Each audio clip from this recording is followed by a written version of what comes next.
ni umukecuru utagira uko asa rwose w'isura y'uburanga butangaje, imisatsi y'umukara tsiriri, amenyo y'urwererane. Ntawamureba ngo ashidikanye uwo ari we cyangwa aho akomoka. Urabona ko rwose atuje afite ubwitonzi. Indoro ye rwose urayireba ukayibonamo impuhwe. Mu myambarire ye harimo icyubahiro kidashidikanywaho. Urabona ko uzi ko ubwiza bwe burakomeza bukigaragaza. Mwene Samusura avukana isunzu koko. Ubu bwiza umubonana nubwo kwa Yuhi wa gatanu Musinga. Wa mugabo nawe utaragiraga uko asa. Uyu uri kubona ku ifoto rero ni Specioza Mukabayojo, umwana wa Musinga. Aha yari yitabiriye gutabariza umuvandimwe we akaba n'umwami Kigeli wa gatanu Ndahindurwa. Icyo gitekerezo ari gifite kandi bamwe mu byabaza nko mu bihugu by'Uburayi n'ahandi. Specioza Mukabayojo mwifuriza kuruhukira mu mahoro kuko ubu nawe nta kibarizwa mu bazima.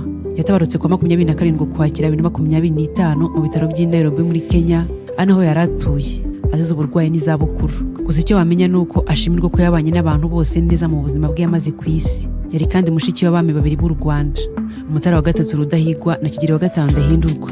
Mukabayojo Specioza ari mu bana bahunganye n'umwami Musinga ubwo yacirwaga imuba muri Repubulika ya Demokarasi ya Kongo. Ibi birahita bitujyana mu bihe bimwe byaranze umuryango wa gatanu Musinga. Tunamenye impamvu uyu mubyeyi Specioza yatabarukiye imahanga, ahanyine Nairobi mu gihugu cya Kenya.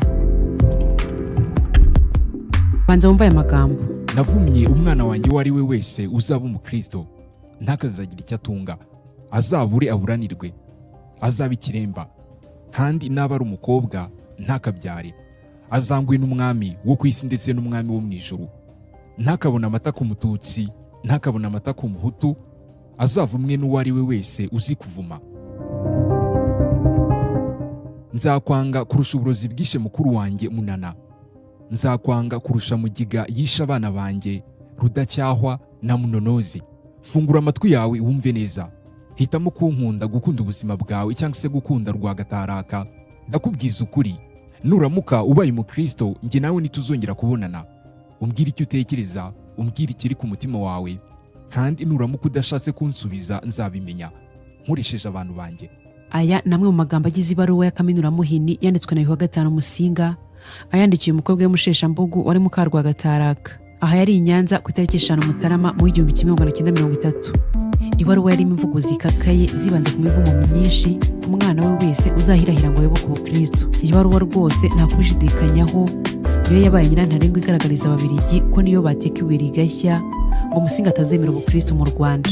Iyo niyo yatumye Ababiligi batangira gucura umugambi wo kumuca ku ngoma bya burundu, bamwanga ku mugaragaro. Kuva ubwo batangira gutekereza uko bamukuraho bakamusimbuza abandi, ari nabwo batangiye kuganira na bamwe mu bo batekerezaga ko baha ubwami, barimo Kayondo na Mbanzabigwi wari mubyara wa Musinga, akaba muramu we kuko yashakanye na Kankazi ka Mbanzabigwi wari mushiki we.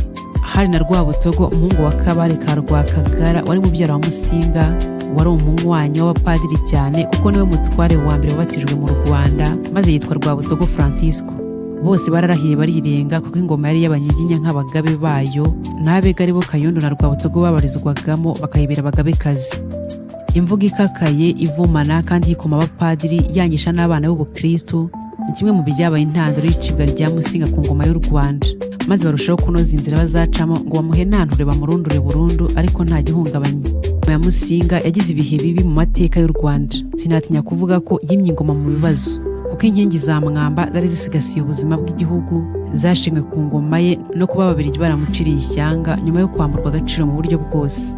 Ababiligi bamaze kwigarura u Rwanda bambuye Musinga ububasha bwose yari yaragumanye nk'umwami ku bw'Abadage, ndetse bamwambura n'ububasha bwo kugira ingabo. Ibyo byari bivuze ko ubusugire bw'igihugu bwari bugiye mu nshingano z'abera, bituma Musinga atumvikana n'abakoloni b'Ababiligi. Uretse ibyo kandi umwami Musinga ntiyigeze yumvikana n'abapadiri bera, yanga no kubatizwa ndetse ategeka abamukomokaho bose kutazigira bayoboka imana y'abazungu. Hagati aho ariko umwe muri ba nyirarume ba Musinga yasabye abera kubaka ishuri ry'abana b'abatware Nyanza kuko yari yaramaze kubona ko ubumenyi bwigishwa n'abazungu bwari bufite ireme ryo guteza imbere igihugu. Nyuma y'umwaduko w'abazungu, Musinga amaze kumva ko abapadiri bera baje kandi bazamara igihe, nabo yabanje kubakoresha abemerera kujya gushinga za misiyoni kure y'ibwami, mbere na mbere aho yumva ko hashobora kuva abashoboraga kwigomeka ku ngoma ye. Mu gitondo cyo kuwa 12 Ugushyingo mu 1931, Charles Voise wari guverineri wa Rwanda Urundi yasanze umwami Musingi we i Nyanza amuha amasaha 48 yo kuzinga utwangushye ngo akava mu gihugu. Ingoma Karinga n'ibindi birango by'igihugu asabwa kubishyikiriza ababiligi bari barahawe u Rwanda n'indagizo ya Loni. Iri ryabaye iherezo ry'ubutegetsi yaramaze imyaka 36, ryahuranye n'ibihe bibi kuva mu ntangiriro ubwo nyina Kanjogera yahirikaga ubutegetsi bwa Mibambwe wa kane Rutarindwa. Umwami Musinga yari afite inzu 5 zibamo abagore be. Mu myaka yamaze aho yaciriwe yakomeje kubana neza n'abantu ku buryo bavaga ahantu hatandukanye bakamusura bakanatarama. Abazungu bari bazi ko bamuciriye kure yiwe, babonye ntacyo bamutwaye usibye ko ataragitegeka, ahubwo ku buzima bwiza yari afite, bafashe icyemezo cyo kumujyana muri Kongo. Bamumenesheje mu 1937. Nyuma y'imyaka 13 aciwe mu gihugu cye, ku ya 13 Mutarama mu 1944 yaguye mu buhungiro imuba mu majyepfo ya Kongo. Imyaka 80 y'abikabakaba 81 irashize umwami Musinga atanze. Icyahitanye Musinga ntabwo cyamenyekanye, ariko amateka avuga ko yapfuye urupfu rusanzwe, ko yari arwaye kandi ageze mu zabukuru. Umugogo we ugatwarwa n'ababiligi nubwo nabyo nta gihamya kigaragara.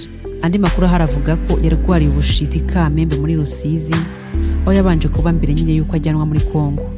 Kimwe mu byo bamuhoye nuko yari yaranze kugendera ku mabwiriza yabo nk'abakoloni no kuyoboka imana yabo. Ubutegetsi bwa Yuhi V Musinga bwaranzwe n'ibintu 4 by'ingenzi: intambara ya mbere y'isi yose no kwirukanwa kw'Abadage bikozwe n'ababiligi, kwagura ububasha bw'umwami mu gihugu hose, amatsinda menshi yabahatanaga gushaka kujya ku ngoma, n'inzara Ruzagayura yo mu mwaka w'1928 kugeza mu 1929. Umugirwampinduramatwara yo mu mwaka w'1959 yakurikiwe n'ihirikwa ry'ingoma y'umwami Mutara wa gatatu Rudahigwa.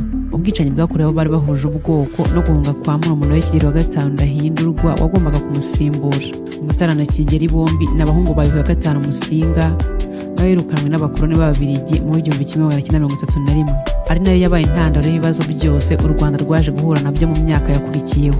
Umwami Kigeli wa gatanu Ndahindurwa yayoboye u Rwanda kuva mu 1959 kugera mu 1961, mbere yo guhungira mu bihugu bitandukanye birimo Burundi, Tanzania, Kongo, Uganda, Kenya na Leta Zunze Ubumwe za Amerika. Yagezemo mu 1992. Yatanze kuwa 16 Ukwakira 2016. Mu mwaka w'1959 mu kiswe revolution cyangwa se impinduramatwara, ubwo Abatutsi bicwaga abandi bakameneshwa, nyakwigendera Mukabayojo Specioza, umwana wa Musinga nyine n'umuryango we bahungiye muri Kenya. Uyu mukecuru Specioza atabarutse afite imyaka 93. Yakuriye mu ngoro y'ubwami mu myaka ya nyuma y'ubutegetsi bwa cyami mu Rwanda. Mu mwaka w'1950 yashakanye n'igikomangoma Bideri, maze bakora ubukwe bw'akataraboneka bwabereye i Nyanza mu Rukari, banabyarana abana 6. Uyu mubyeyi yaguye i Nairobi muri Kenya, aho yari atuye ari naho yivurizaga. Nyuma yaho yabaye ijwi ry'urwibutso, arengera amateka n'icyubahiro cy'umuryango w'ubwami. Igikomangoma Specioza Mukabayojo niwe mwana wa nyuma w'umwami Musinga warusigaye ku isi. Urupfu rwe rurangije igice cy'ubwami mu mateka y'u Rwanda, asiga urwibutso rw'ubugwaneza, ubwenge n'isano hagati y'ubwami bwa kera n'u Rwanda rw'iki gihe. Mukabayojo aheruka mu Rwanda muri 2017 ubwo yazaga gutabariza musaza we umwami Kigeli wa gatanu Ndahindurwa wabatirijwe Mwima ya Nyanza mu birindiro by'aho yimikiwe mu 1959. Iruhande rwa hano umusezero w'umwami Mutara wa gatatu Rudahigwa wari n'umuvandimwe we.